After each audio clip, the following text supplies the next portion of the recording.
Bismillahirrahmanirrahim. Di zaman Bazan inilah Nabi SAW mengirim surat kepada Kisra untuk ngajak masuk Islam. Kan waktu Nabi SAW kirim surat ke Persia, tiba di tangannya Persia, Kisra dengan sombongnya mengatakan apa? Siapa orang ini? Dari Jazirah Arab, dari Mekah nggak dikenal apa-apa. Terus minta saya tunduk. Maka dia pun merobek surat Nabi SAW dan utusan Nabi dibunuh. Maka kata Nabi SAW, mazzaka risalati, mazzakallahu mulkah. Dia telah merobek suratku, Allah akan robek kerajaannya. Gitu kan?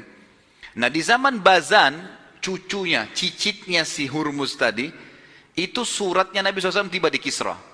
Lalu Kisra bilang, kirim surat ke Bazan. Bazan kan berkuasa di Yaman. Tangkapkah ini? Berkuasa di Yaman. Si Bazan ini dikatakan oleh Kisra, tuh di Jazirah Arab tuh, di kota Mekah ada yang ngirim surat sama saya ngaku-ngaku Nabi tuh. Siapa itu? Tangkap dia, bawa ke saya. Kata Kisra dengan sombongnya, gitu kan. Maka Bazan tahu Mekah. Yaman kuat pada saat itu. Mekah adalah padang pasir, nggak ada apa-apa. Maka kata Bazan kepada dua panglima perangnya, pergilah kalian berdua ke Mekah, ambil tuh yang namanya Muhammad, bawa ke sini, kita bawa ke Kisra. Nggak usah kirim pasukan. Pergilah dua orang ini. Ketemu dengan tanya, ketemu dengan Nabi SAW. Wahai Muhammad, sebelum Kisra kirim pasukan, sudahlah, ya, ikut saja dengan kami. Nggak ada gunanya gitu. Nggak usah melawan. Kata Nabi SAW, kalian mau kenal tentang Islam nggak? Saya jelaskan dulu. Mereka bilang silahkan. Dijelaskanlah Islam itu begini, semua dijelaskan. Baik, tapi kami yakin Kisra Tuhan kami. Kami nggak akan beralih, gitu kan? Kata Nabi SAW, bagaimana kalau Tuhanku membunuh Tuhan kalian? Kisra diyakini waktu itu Tuhan. Kata mereka, bagaimana bisa? Dia bilang, Nabi SAW mengatakan, sampaikan kepada Bazan, pimpinan kalian di Yaman, gitu kan? Kalau malam ini, hari ini, Tuhanku telah membunuh Tuhan kalian, Kisra. Bagaimana kau bisa tahu? Wahyu dari langit. Memang Allah menyampaikan. Kalau Kisra dibunuh, Allah membunuhnya pada hari itu. Sampaikan kepada Bazan masalah itu. Kalau seandainya berita itu tidak benar, datang sini tangkap, saya nggak akan kemana-mana, kata Nabi SAW. Pulanglah dua prajurit ini, Bazan tanya, bagaimana ceritanya?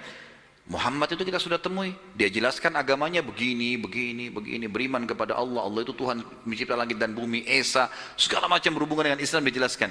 Dua prajurit ini jelaskan kepada Bazan tertarik dengan agama Islam ini, gitu kan? Lalu kata prajuritnya, dia bilang, Muhammad mengatakan, kita tentu mengatakan sallallahu alaihi wasallam, kalau Tuhannya telah membunuh Tuhan kita Kisra kemarin. Kebetulan dari Yaman waktu itu menuju ke sana, ya perjalanan sekitar 2 pekan, ini sudah dibunuh pada saat itu. Dan dari Madain ibu kota Kisra, itu kalau menuju ke Yaman 1 bulan perjalanan, jauh sekali. Maka kata Bazan, dari mana dia bisa tahu itu? Katanya dia bilang wahyu. Kata Bazan, kalau betul apa yang dia sampaikan, kita akan beriman pada dia. Karena tidak mungkin ada yang tahu berita zaman dulu, nggak ada alat komunikasi, bisa tahu tiba-tiba itu bagaimana caranya. Tunggu, sebulan kemudian, jadi sebulan setengah setelah kejadian itu, maka datanglah informasi dari Madain kalau betul-betul Kisra mati di malam itu. Maka Bazan dan seluruh pasukannya, pasukan Persia waktu itu yang berkuasa, masuk Islam. Dan Nabi SAW mengakui kerajaan Bazan. Mengakui kerajaan Bazan. Ya. Dan pada saat itu Bazan meninggal dunia, sampai meninggal dia dalam keadaan Islam rahimahullah. Kita tidak katakan radhiyallahu anhu karena tidak sempat bertemu dengan Nabi SAW. Karena definisi sahabat adalah orang yang bertemu dengan Nabi, melihat dengan mata kepala, atau bersalaman, ya, atau berhadapan langsung. Seperti Ibnu Ummul Maktum, buta matanya, tapi beliau datang dan bertemu dengan Nabi SAW, interaksi langsung. Maka dikatakan sahabat. Tapi orang yang beriman pada Nabi SAW di waktu Nabi masih hidup tapi tidak pernah bertemu langsung, dikatakan tabi'in. Makanya Bazan dimasukkan oleh para ulama dalam kategori tabi'in. Dan setelah Bazan meninggal, datang anaknya namanya Syikhir, dan Syikhir ini akhirnya juga sama, tetap dalam keadaan Islam, dan seluruh wilayah Yaman pada saat itu masuk Islam.